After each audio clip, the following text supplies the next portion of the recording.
ലോകം ഇന്ന് ഒരു വലിയ സ്ഫോടനത്തിന്റെ വക്കിലാണ് നിൽക്കുന്നത് എന്ന് പറഞ്ഞാൽ അത് തെറ്റാവില്ല.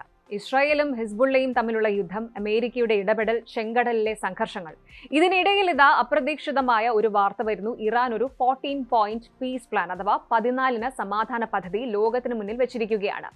യുദ്ധഭീതിയിൽ വിറങ്ങലിച്ചു നിൽക്കുന്ന മധ്യേഷ്യയിൽ സമാധാനം കൊണ്ടുവരാൻ തയ്യാറാണ് എന്ന് ഇറാൻ പറയുന്നുണ്ട്. പക്ഷേ ഇതിന് അമേരിക്ക നൽകുന്ന മറുപടി എന്താണ്? പ്രത്യേകിച്ചും ഡൊണാൾഡ് ട്രംപ് വൈറ്റ് ഹൗസിലുള്ള ഈ ഒരു സമയത്ത് ട്രംപിന്റെയും ഇറാന്റെയും ഇടയിലുള്ള ബന്ധം നമുക്ക് അറിയാവുന്നതാണ്.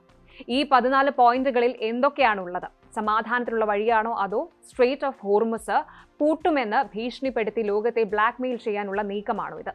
ലോകത്തിലെ എണ്ണ വിതരണത്തെ നിയന്ത്രിക്കുന്ന ഈ മേഖലയിൽ യുദ്ധം പൊട്ടിപ്പുറപ്പെട്ടാൽ നമുക്ക് എല്ലാവർക്കും പണി കിട്ടും. നമുക്ക് ഈ ഒരു നിർണായക വിഷയം പരിശോധിക്കാം. നമുക്കറിയാം 2026 മെയ് മാസത്തിൽ നിൽക്കുമ്പോൾ സ്ഥിതിഗതികൾ വളരെ വഷളാണ്. ഇസ്രായേൽ ഹിസ്ബുള്ളയ്ക്ക് എതിരെ ലെബനനിൽ ശക്തമായ നീക്കങ്ങൾ നടത്തുന്നുണ്ട്. ഇറാൻ പിന്തുണയ്ക്കുന്ന എല്ലാ ഗ്രൂപ്പുകളും ഇപ്പോൾ യുദ്ധത്തിന്റെ പാതയിലാണ്. ഇതിനിടയിലാണ് ഇറാന്റെ ഈ ഒരു സമാധാന നിർദ്ദേശം വരുന്നത്. എന്തുകൊണ്ടാണ് ഇറാൻ ഇപ്പോൾ പെട്ടെന്ന് ഇങ്ങനെയൊരു പീസ് ഡീൽ മുന്നോട്ട് വെക്കുന്നത്? ഒന്ന്, ഇക്കണോമിക് സാങ്ഷൻസ് ആണ്. അതായത് അമേരിക്ക ഏർപ്പെടുത്തിയിട്ടുള്ള കടുത്ത ഉപരോധങ്ങൾ ഇറാന്റെ നട്ടെല്ലൊടിച്ചിരിക്കുകയാണ്. 2, ട്രംപ് ഫാക്ടർ.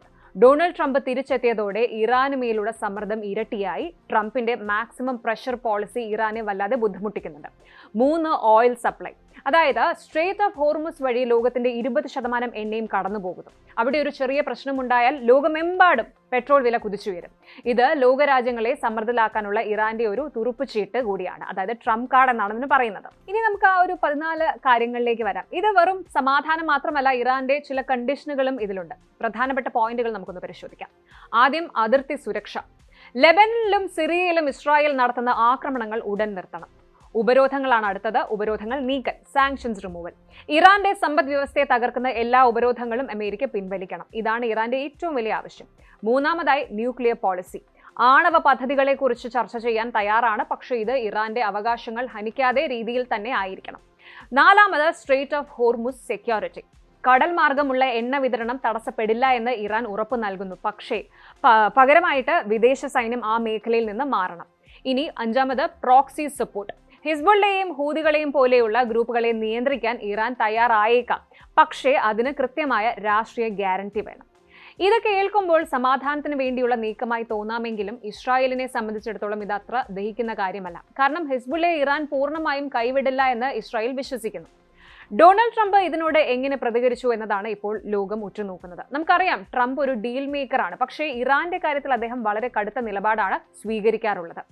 ട്രംപിന്റെ പ്രതികരണത്തിന്റെ ലേറ്റസ്റ്റ് റിപ്പോർട്ടുകൾ സൂചിപ്പിക്കുന്നത് ഇതാണ്: സീറോ ടോളറൻസ് ഓൺ ടെറർ. തീവ്രവാദ ഗ്രൂപ്പുകളെ ഇറാൻ പിന്തുണയ്ക്കുന്നത് നിർത്താതെ ഒരു ഡീലിനും അമേരിക്ക തയ്യാറല്ല. 2ാമതായി, സ്ട്രെയിറ്റ് ഓഫ് ഹോർമുസ് വാർണിംഗ് ആണ്. ഹോർമുസ് കടലിടുക്ക് പൂട്ടാൻ ഇറാൻ ശ്രമിച്ചാൽ അത് ഇറാന്റെ നാശമായിരിക്കുമെന്ന വ്യക്തമായ മുന്നറിയിപ്പ് ട്രംപ് നൽകിയിട്ടുണ്ട്. 3, ദ 14 പോയിന്റ്സ് അനാലിസിസ്. ഇറാന്റെ 14 പോയിന്റുകളിൽ ചിലത് ഇൻട്രസ്റ്റിംഗ് ആണെന്ന് വൈറ്റ് ഹൗസ് സമ്മതിക്കുമ്പോഴും ഇറാൻ പറയുന്ന കാര്യങ്ങളിൽ എത്രത്തോളം സത്യസന്ധതയുണ്ട് എന്നതാണ് ട്രംപിന്റെ ചോദ്യം. ട്രംപിന്റെ മറുപടിയുടെ രത്നചുരുക്കം ഇതാണ്: ആക്ഷൻ ബിഫോർ ഡിപ്ലോമസി. അതായത് ആദ്യം പ്രവർത്തിച്ചു കാണിക്കൂ, എന്നിട്ടാവാം ചർച്ചകൾ. എന്തുകൊണ്ടാണ് ഈ ഹോർമുസ് കടലിടുക്കിനെ കുറിച്ച് ഇത്രയും ചർച്ചകൾ നടക്കുന്നത്? ലോകത്തിന്റെ എനർജി ജഗ്ലോബേൻ അഥവാ നാടിയിടുപ്പ് എന്നാണ് ഇതിനെ വിളിക്കുന്നത്. വെറും 33 കിലോമീറ്റർ വീതിയുള്ള ഈ വഴിയിലൂടെയാണ് സൗദി, UAE, കുവൈത്ത് എന്നീ രാജ്യങ്ങളുടെ എണ്ണ പുറത്തേക്ക് പോകുന്നത്. ഇറാൻ അവരുടെ ഈ ഒരു 14 സമാധാന പദ്ധതിയിൽ ഒരു ഭീഷണി കൂടി ഒളിപ്പിച്ചു വെച്ചിട്ടുണ്ട്. സമാധാന പദ്ധതി അംഗീകരിച്ചില്ല എങ്കിൽ ഈ വഴി സുരക്ഷിതമായിരിക്കില്ല എന്നതാണത്. എണ്ണവില $200 കടന്നാൽ ലോകത്തെ എല്ലാ രാജ്യങ്ങളും സാമ്പത്തികമായി തകരും. ഇന്ത്യയെ സംബന്ധിച്ചിടത്തോളം ഇത് വലിയൊരു തിരിച്ചടിയായിരിക്കും. അതുകൊണ്ട് തന്നെ അമേരിക്കയും ഇറാനും തമ്മിലുള്ള ഈ തർക്കം ഇന്ത്യയും സസൂക്ഷ്മം നിരീക്ഷിക്കുകയാണ്. അപ്പോൾ ഇറാന്റെ ഈ 14 പോയിന്റ് പീസ് പ്ലാൻ ലോകത്തിന് മുന്നിൽ ഒരു ചോദ്യചിഹ്നമായി നിൽക്കുകയാണ്. ഇത് ശരിക്കും സമാധാനത്തിനുള്ള വഴിയാണോ അതോ അമേരിക്കയെയും സഖ്യകക്ഷികളെയും സമ്മർദ്ദത്തിലാക്കാനുള്ള ഒരു ടാക്ടിക്കൽ മൂവാണോ? ട്രംപിന്റെ കടുത്ത നിലപാടുകളും ഇറാന്റെ മയമില്ലാത്ത നയങ്ങളും കൂട്ടിമുട്ടുമ്പോൾ വലിയൊരു ദുരന്തമാണോ അതോ അപ്രതീക്ഷിതമായ ഒരു ഉടമ്പടിയാണോ വരാനിരിക്കുന്നത് എന്ന് വരും ദിവസങ്ങളിൽ നമുക്ക് കണ്ടറിയാം. ഹിസ്ബുള്ളയും ഇസ്രായേലും തമ്മിലുള്ള സംഘർഷം കുറഞ്ഞാൽ മാത്രമേ ഈ പ്ലാനിന് എന്തെങ്കിലും സാധ്യതയുള്ളൂ. കൂടുതൽ വാർത്തകൾക്ക് news 18 Keralam YouTube channel subscribe ചെയ്യുക.